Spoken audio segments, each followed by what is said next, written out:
बच्चे बिठाए थे अंदर? 30 बच्चे बिठाए थे। और टीचर्स कितने थे? 3 टीचर्स थे। और जैकेट्स पहनाए तू? जैकेट पहनाया था।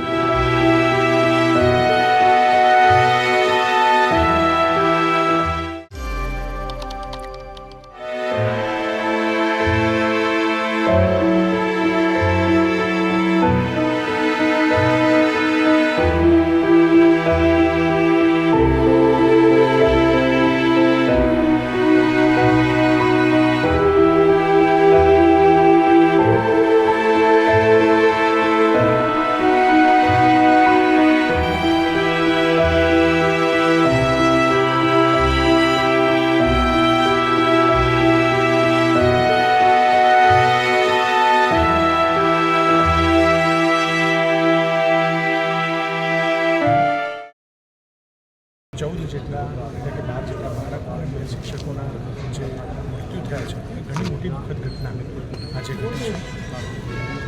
સમગ્ર વડોદરા શહેર આ તમામ બાળકોના પરિવારજનો સાથે ઊભું છે અને જે ઘટના બની છે એ ઘટનાના સંદર્ભમાં સીએમઓ પીએમઓ તરફથી પણ સમયાંતરે પૂછપરછ અને સૂચનાઓ આપતી હતી. માનનીય મુખ્યમંત્રી શ્રી ભૂપેન્દ્રભાઈ, ગૃહમંત્રી હર્ષભાઈ એ પોતે પણ અહીંયા આવ્યા છે. આવીને જે પરિવારજન છે એને સાંત્વના પણ આપી છે.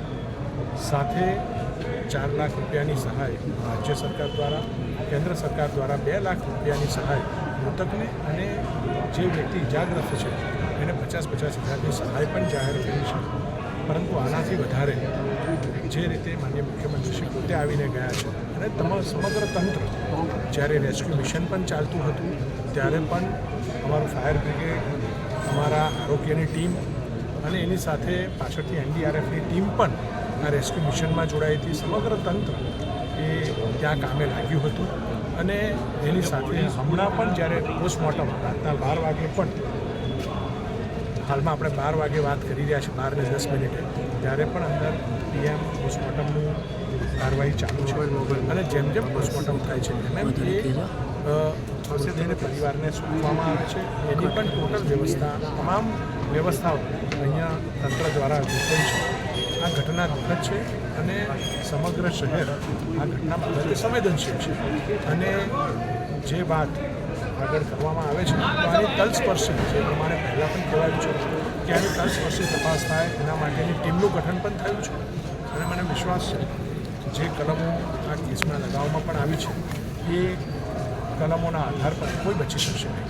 સરકાર દર વખતે કહેતી હોય છે કે ચમરબંધીને છોડવામાં નહીં આવે, પણ આ કાયદાની અંદર આ કેસને કેવી રીતે જોવા જોઈએ? આમ જો પાછળની પણ જે ઘટનાઓ બની છે એમાં સરકારે જે કલમો દાખલ કરી છે એ કલમના આધારે સરકારની માનસિકતા એકદમ ચોખ્ખી છે એટલે કોઈ પણ ગુનેગાર હોય અને કોઈ પણ કેસ હોય એને બક્ષવામાં નહીં આવે. આમાં પણ જે કલમો દાખલ કરી છે એ જ કક્ષાની કલમો દાખલ કરીને અને કેસની તપાસ માટે જ્યારે સરકાર તરત જ ટીમનું ગઠન કરતી હોય ત્યારે સ્વાભાવિક રૂપે આ કેસની સંપૂર્ણ તપાસ પણ થશે અને લોકોને પણ યોગ્ય ન્યાય મળે એવી અમારા સૌની પણ ઈચ્છા છે. આ જે બાળકો બોટમાં બેઠા હતા તે લોકોએ જેકેટ પહેર્યા હતા, નહોતા પહેર્યા? આની પણ તપાસ થશે અને જે તપાસ થશે એના અંતે પરિણામ સાચું આવશે. પણ જે વ્યક્તિઓ કેટલાક બાળકોના મૃત્યુ બહાર જે આવ્યા હતા કેટલાકે જેકેટ પહેર્યા હતા અને એમનું પણ મૃત્યુ થયું છે. તો એ પણ બધું તપાસના અંતે લોકોના નિવેદન નોંધાશે, સીસીટીવી કેમેરા અને જેની પાસે રેકોર્ડિંગ મળશે એના આધાર પર તપાસ સમિતિ એનો રિપોર્ટ કરશે.